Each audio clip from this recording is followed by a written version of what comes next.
Ya, pemerintah menganggarkan 30,5 triliun rupiah untuk pembangunan teknologi komunikasi dan informasi di tahun 2021 mendatang. Lantas kemana saja fokus anggaran 30,5 triliun rupiah tersebut dan bagaimana perkembangan teknologi komunikasi dan informasi di daerah tertinggal, terdepan dan juga terluar di Indonesia. Langsung saja kita akan membahasnya bersama Menteri Komunikasi dan Informatika Johnny G. Plate dan juga hadir bersama kami pengamat ekonomi digital Heru Sutadi. Saya akan menyapa kedua narasumber saya pada hari spesial kemerdekaan Republik Indonesia. Pak Menteri, terima kasih sudah bergabung di Dirgahayu Republik Indonesia ke-75.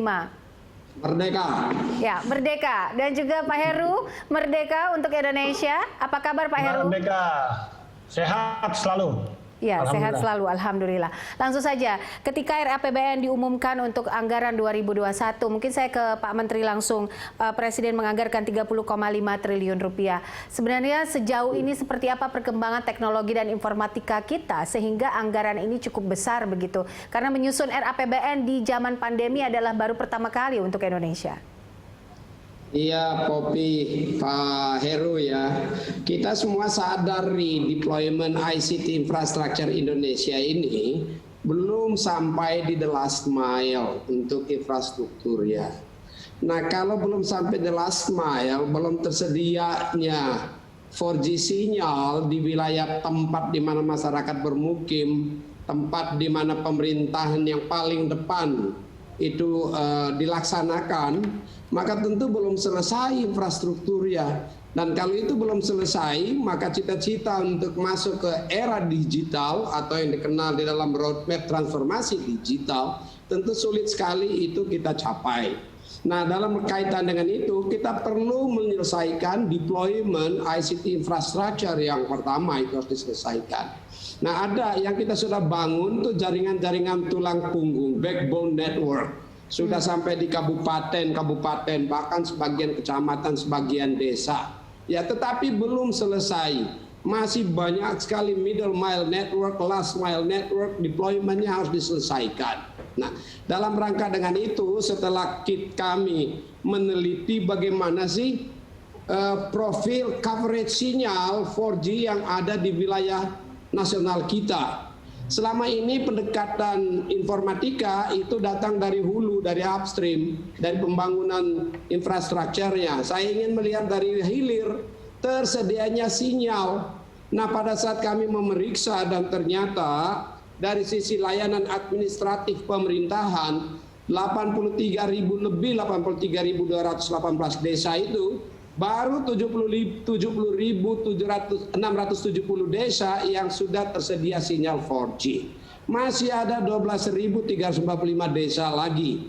Dan sebagian terbesar itu berada di wilayah 3T, ya, sebanyak 9.113 desa dan kelurahan. Dan di wilayah non 3T, bahkan di wilayah komersial masih terdapat 3.435 desa dan kelurahan yang belum tersedia sinyal 4G di 32 provinsi di Indonesia ini.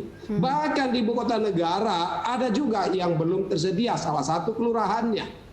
Ya, sehingga Bapak Presiden minta agar deployment ini harus kita selesaikan. Dan dalam rangka menyelesaikan itu tentu tidak bisa diselesaikan dalam 1 tahun.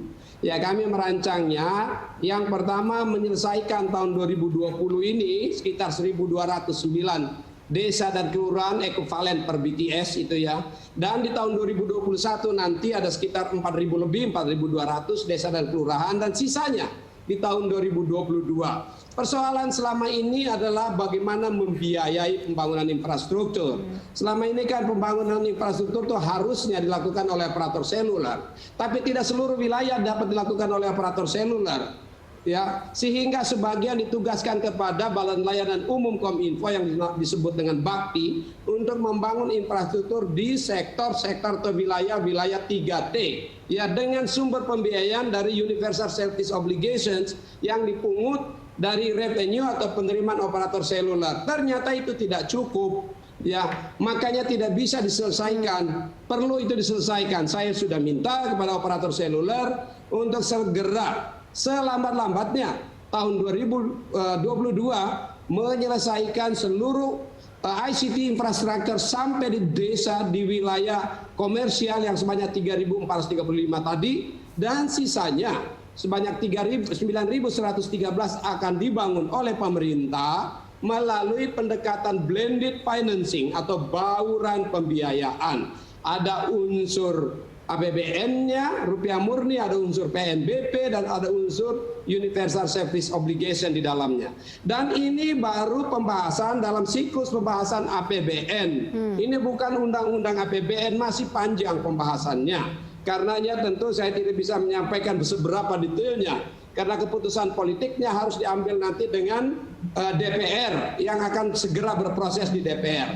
Tetapi komponennya pasti ada ICT infrastructure di situ, ada juga kebutuhan pembangunan untuk kepentingan data nasional kita. Kita belum punya pusat data nasional, kita belum bisa menghasilkan satu data Indonesia yang masih dibutuhkan proses inoperabilitas, proses transformasi dokumen, proses peningkatan kapasitas dari data-data center yang tersebar di seluruh Indonesia dengan teknologi yang bermacam-macam, tidak semuanya cloud system, perlu menyiapkan dan menyelesaikan regulasi-regulasinya, payung hukum, termasuk payung hukum untuk RUU perlindungan data pribadi, sektor penyiaran, sektor PSE ya, yang saat ini mendapat serangan-serangan yang begitu banyak dari sisi cyber crime-nya, dan juga pasti kami harus menyiapkan merancang satu roadmap untuk memenuhi kebutuhan talenta digital yang begitu besar jumlahnya. Yang paling berat adalah merubah mindset masyarakat, ya, bagaimana sikap masyarakat, ya, cara kita hidup di dalam ruang digital yang baru. Dan yang keempat yang harus kami lakukan adalah farming dan refarming frekuensi spektrum yang saat ini izinnya sudah diberikan begitu banyak kepada masyarakat, seperti misalnya ingin membangun jalan tol, tapi tanahnya sudah dikuasai oleh perusahaan, oleh masyarakat, dan seterusnya harus dibebaskan lahan-lahan ini. Nah, ini yang dalam rangka refarming dan farming spektrum frekuensi kami harus menata untuk memenuhi kebutuhan frekuensi kita sampai tahun 2024. Sampai tahun 2024 Indonesia membutuhkan setidaknya 2047 MHz frekuensi. Saat ini yang tersedia hanya 737. Artinya masih dibutuhkan 1310 yang harus dibebaskan setidaknya untuk kebutuhan deployment 4G secara merata di Indonesia. Apalagi kita harus menyiapkan spektrum frekuensi untuk memenuhi nanti pada saat kita melaksanakan dan deploy 5G. 5G saja kita membutuhkan sekitar 1882 MHz di semua level bandnya, baik di level bawah, ya lower band, coverage band, maupun di super high band.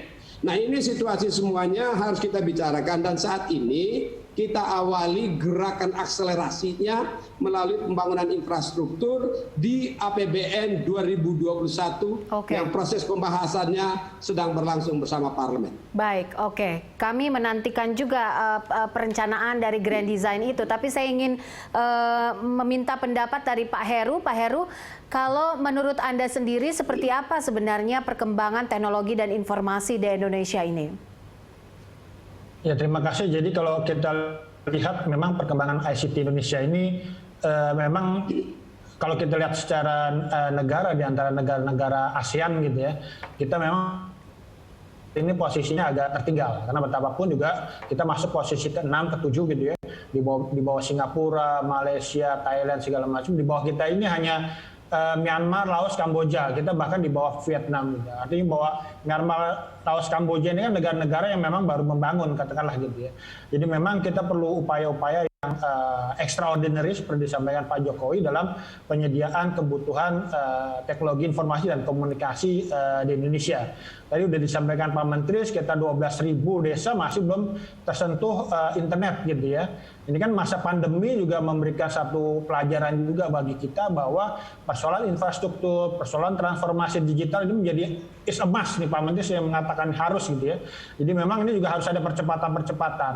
Dan kalau kita lihat tentu yang 12.548 desa inilah yang pertama kali harus menjadi sasaran kita dalam penyediaan internet gitu ya. Karena kalau kita lihat di antara 12.000 itu juga mungkin di luar itu ada juga desa-desa yang memang sudah ada internet tapi kecepatannya masih lambat gitu. Kalau kita misalnya mengacu pada kepentingan sekarang gitu ya. Satu rumah itu bisa 2 atau 3 anak siswa yang melakukan pelajaran jarak jauh, atau kita juga work from home segala macam. Misalnya angka 2 megabit per second di perkotaan yang pemerintah inginkan ada di Indonesia itu mungkin udah kurang. Sekarang angkanya mungkin pada tataran 20 megabit per second gitu. Jadi memang tantangannya akan menjadi lebih besar lagi gitu.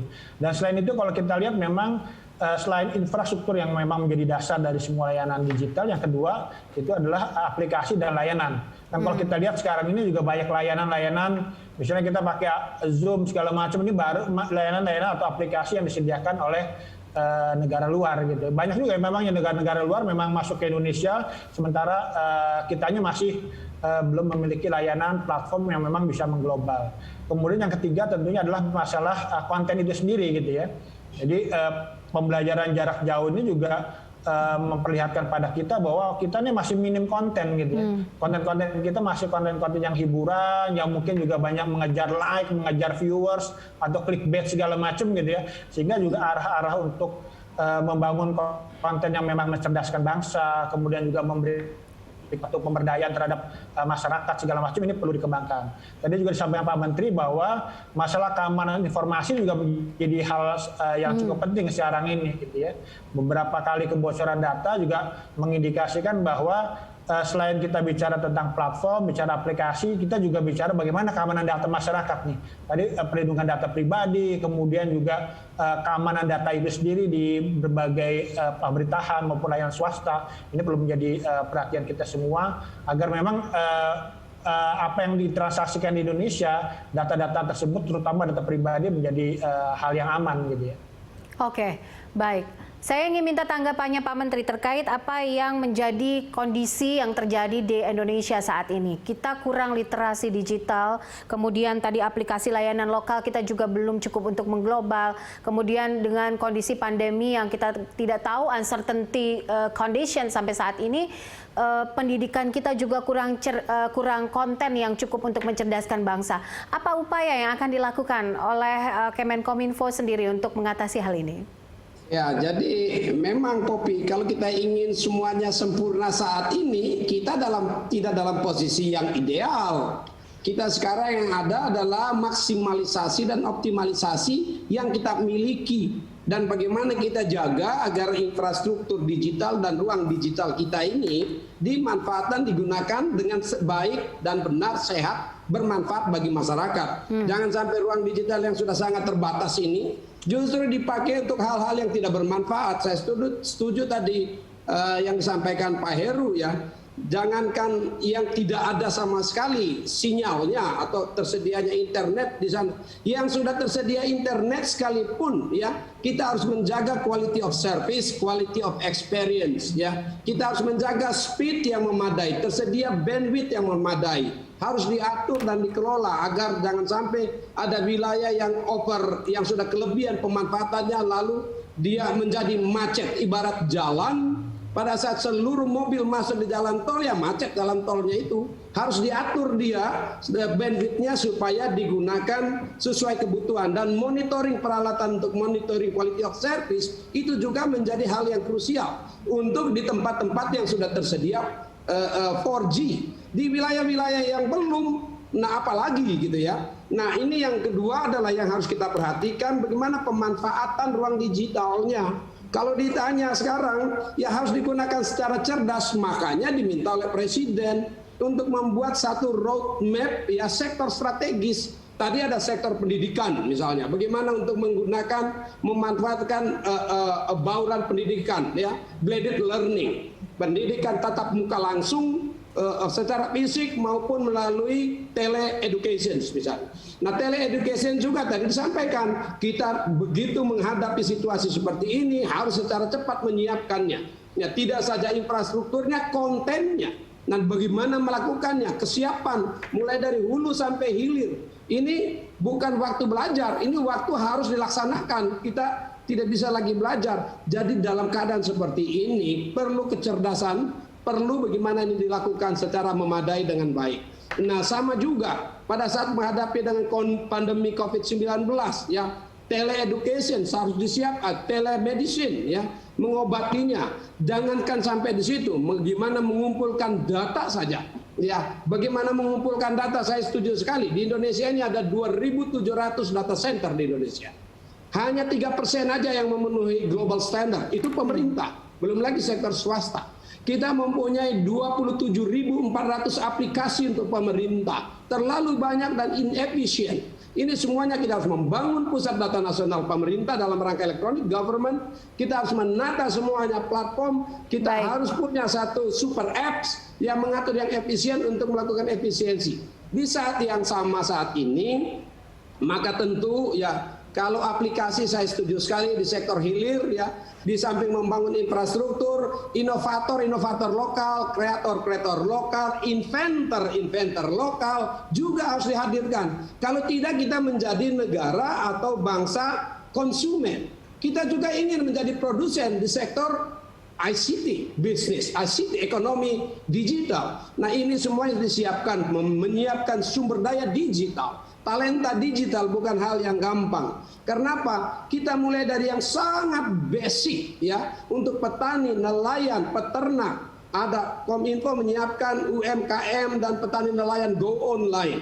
Kominfo menyiapkan program Gerakan Nasional Literasi Digital ya, siberkreasi. Ini very basic, sangat basic untuk memperkenalkan kepada masyarakat apa itu digital, bagaimana memanfaatkan gadgetnya saja sederhana. Belum lagi kita harus mempersiapkan keahlian spesifik ya, digital talent dengan kualifikasi seperti misalnya para sarjana atau siswa anak muda yang berijazah tamat SMA. Kominfo mempunyai program yang disebut dengan Digital Talent Scholarship.